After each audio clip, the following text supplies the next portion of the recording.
Hi, it's Kelly again, and we're going to be reading Exodus. We're going to start on chapter 12, reading 15 minutes a day of the Bible. We did Genesis already. You can look up on the channel and find Genesis all the way through. I'll probably try and put them together by books once I get the books going. Anywho, let's get started.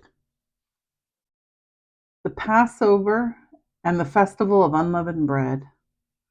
The Lord said to Moses and Aaron in Egypt, "This month is to be for you the first month of your year.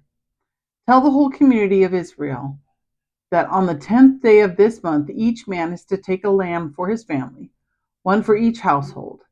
If any household is too small for a whole lamb, they must share one with their nearest neighbor, having taken into account the number of people there are.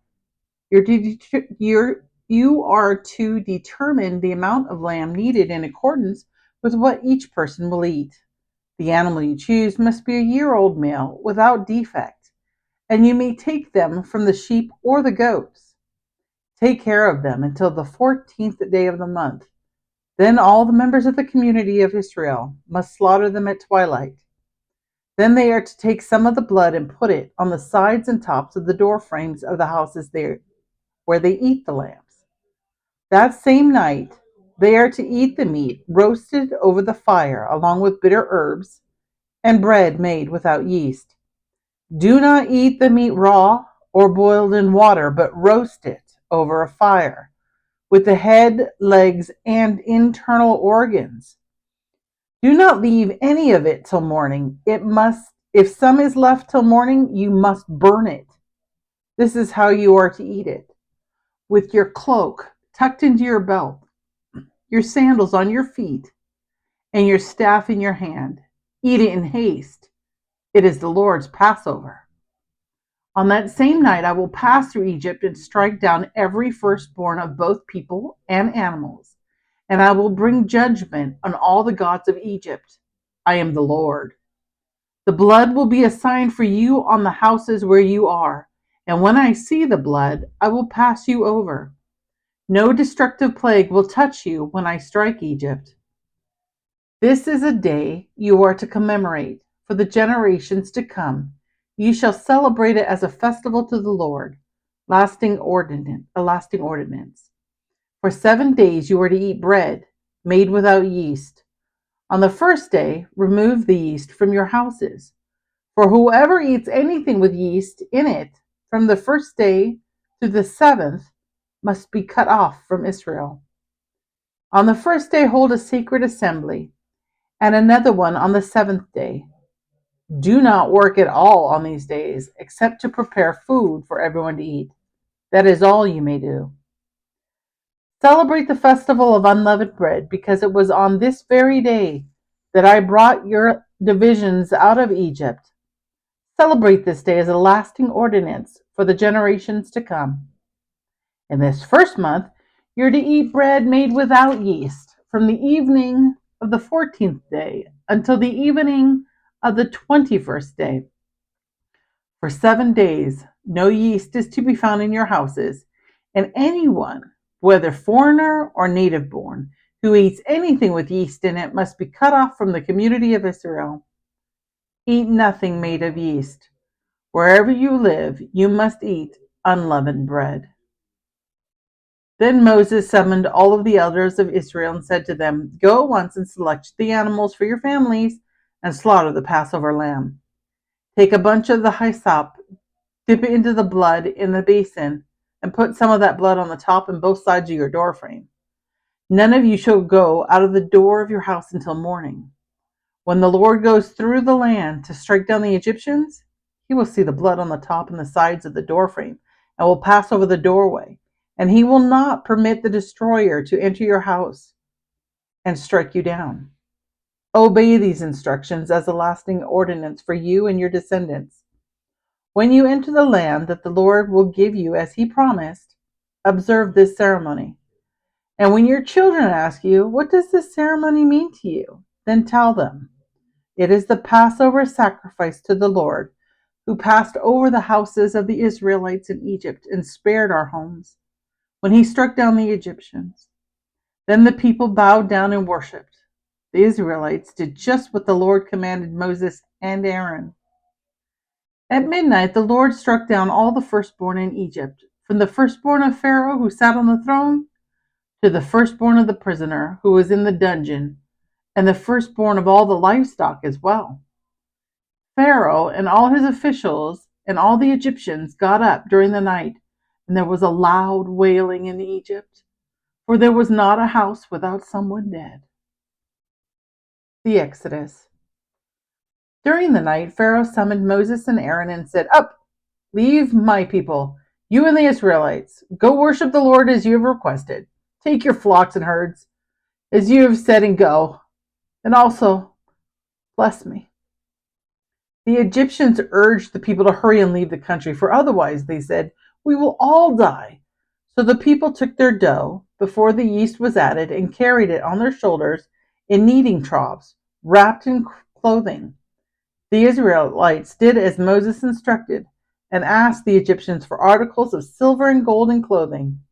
The Lord had made the Egyptians favorably disposed towards the people, and they gave them what they asked for. So they plundered the Egyptians. The Israelites journeyed from Ramses to Succoth. There were about 600,000 men on foot, besides women and children.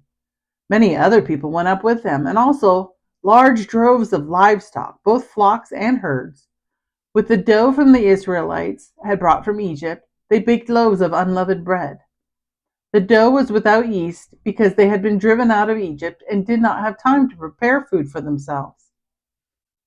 Now the length of time the Israelite people lived in Egypt was 430 years.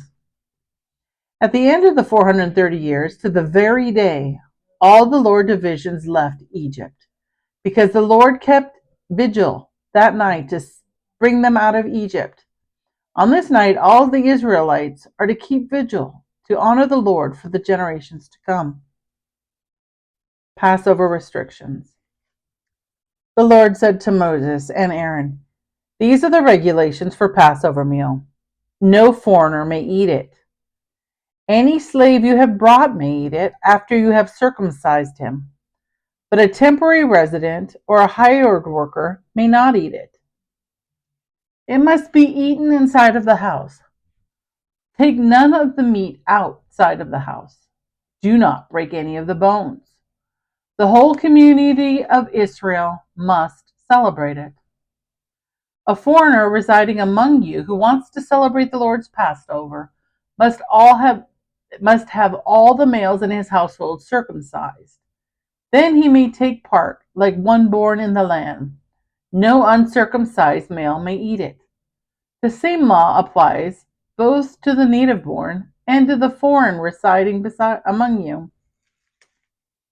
All the Israelites did just what the Lord had commanded Moses and Aaron, and on that very day the Lord brought the Israelites out of Egypt by their divisions. Consecration of the firstborn. The Lord said to Moses, "Consecrate to me every firstborn male. The first offspring of every womb among the Israelites belongs to me, whether human or animal." Then Moses said to his people, "Commemorate this day, the day you came out of Egypt, out of the land of slavery, because the Lord brought you out of it with a mighty hand. Eat nothing containing yeast. Today, in the month of Aviv, you are leaving. When the Lord brings you into the land of the Canaanites, Hittites, Amorites, Hivites, and Jebusites, the land he swore to your ancestors to give you, a land flowing with milk and honey, you are to observe the ceremony in this month. For 7 days eat bread without yeast, and on the seventh day hold a festival to the Lord. Eat unleavened bread during those 7 days. Nothing with yeast in it is to be seen among you, nor shall any yeast be seen anywhere within your borders. On that day, tell your son, I do this because of what the Lord did for me when I came out of Egypt. This observance will be for you like a sign on your hand and a reminder on your forehead that this law of the Lord is to be on your lips. For the Lord brought you out of Egypt with his mighty hand. You must keep this ordinance at the appointed time, year after year. After the Lord brings you into the land of the Canaanites and gives it to you, as he promised on an oath to you and your ancestors, you are to give over to the Lord the first offspring of every womb. All the firstborn males of your livestock belong to the Lord. Remember with a lamb every firstborn donkey. But if you do not redeem it, break its neck. Redeem every firstborn among your sons. In the days to come, when your son asks you, "What does this mean?" say to him, "With a mighty hand the Lord brought us out of Egypt, out of the land of slavery. When Pharaoh stubbornly refused to let us go, the Lord killed the firstborn of both people and animals in Egypt. This is why I sacrifice to the Lord the first male offspring of every womb and redeem each of my firstborn sons. And it will be like a sign on you. A sign on your hand and a symbol on your forehead that the Lord brought us out of Egypt with his mighty hand." Crossing the sea. When Pharaoh let the people go, God did not lead them on the road through the Philistine country, though it was shorter, for God said if they face war, they might change their minds and return to Egypt. So God led the people around the desert road toward the Red Sea. The Israelites went up out of Egypt ready for battle. Moses took the bones of Joseph with him because Joseph had made the Israelites swear on oath. He had said, "God will surely come to your aid, and then you must carry my bones up with you from this place." After leaving Succoth, they camped at Etham on the edge of the desert. By day the Lord went ahead of them in a pillar of cloud to guide them on their way, and by night in a pillar of fire to give them light, so that they could travel by day or night. Neither the pillar of cloud by day nor the pillar of fire by night left its place in front of the people. Then the Lord said to Moses, "Tell the Israelites to turn back and encamp near Pi-hahiroth, between Migdol and the sea. They are to encamp by the sea, directly opposite Baal-Zephon. Pharaoh will think the Israelites are wandering around in the land in confusion, hemmed in by the desert, and I will harden Pharaoh's heart, and he will pursue them. But I will gain glory for myself through Pharaoh and all his army, and the Egyptians will know that I am Lord." So the Israelites did this. When the king of Egypt was told that the people had fled, Pharaoh and his officials changed their minds about them and said, "What have we done? We have let the Israelites go and have lost their services." So he had his chariot made ready and took his army with him. He took 600 of the best chariots, along with all the other chariots of Egypt, with officers over all of them. The Lord hardened the heart of Pharaoh, king of Egypt, so that he pursued the Israelites, who were marching out boldly. The Egyptians, all Pharaoh's horses and chariots, horsemen and troops, pursued the Israelites, overtook them as they camped by the sea near the Pi-hahiroth, opposite Baal-Zephon. As Pharaoh approached, the Israelites looked up, and there were the Egyptians, marching after them. They were terrified and cried out to the Lord. They said to Moses, "Was it because there were no graves in Egypt that you brought us to the desert to die? What have you done to us by bringing us out to Egypt? Didn't we say to you in Egypt, 'Leave us alone. Let us serve the Egyptians'? It would have been better for us to serve the Egyptians than to die in the desert." Moses answered the people, "Do not be afraid. Stand firm and you will see the deliverance the Lord will bring you today. The Egyptians you see today, you will never see again. The Lord will fight for you. You need only to be still." Then the Lord said to Moses, "Why are you crying out to me? Tell the Israelites to move on. Raise your staff and stretch out your hand over the sea to divide the water, so that the Israelites can go through the sea on dry ground. I will harden the hearts of the Egyptians so they will go in after them, and I will gain glory through Pharaoh and all his army, through his chariots and his horsemen. The Egyptians will know that I am Lord when I gain glory through Pharaoh, his chariots, and his horsemen." The angel of God, who had been traveling in front of Israel's army, withdrew and went behind them. The pillar of cloud also moved from in front of them and stood behind them, coming between the armies of Egypt and Israel. Throughout the night, the cloud brought darkness to the one side and light to the other, so neither went near the other all night long. Then Moses stretched out his hand over the sea, and all that night the Lord drove the sea back with a strong east wind and turned it into dry land. The waters were divided, and the Israelites went through the sea on dry ground with a wall of water on their right and on their left. The Egyptians pursued them, and all Pharaoh's horses and chariots and horsemen followed them into the sea. During the last watch of the night, the Lord looked down from the pillar of the fire and cloud at the Egyptian army and threw it into confusion. He jammed the wheels of their chariots so they had difficulty driving. And the Egyptians said, "Let's get away from the Israelites. The Lord is fighting for them against Egypt." Then the Lord said to Moses, "Stretch out your hand over the sea, so the waters may flow back over the Egyptians and their chariots and horsemen." Moses stretched out his hand over the sea, and at daybreak the sea went back to its place.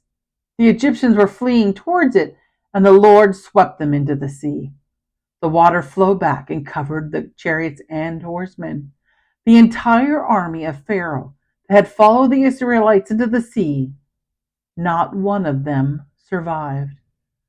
But the Israelites went through the sea on dry ground with a wall of water on their right and on their left. That day the Lord saved Israel from the hands of the Egyptians, and Israel saw the Egyptians lying dead on the shore. And when the Israelites saw the mighty hand of the Lord displayed against the Egyptians, the people feared the Lord and put their trust in him and Moses, his servant. We'll end there. Chapter 14. We'll get back to you guys tomorrow. Have a great day.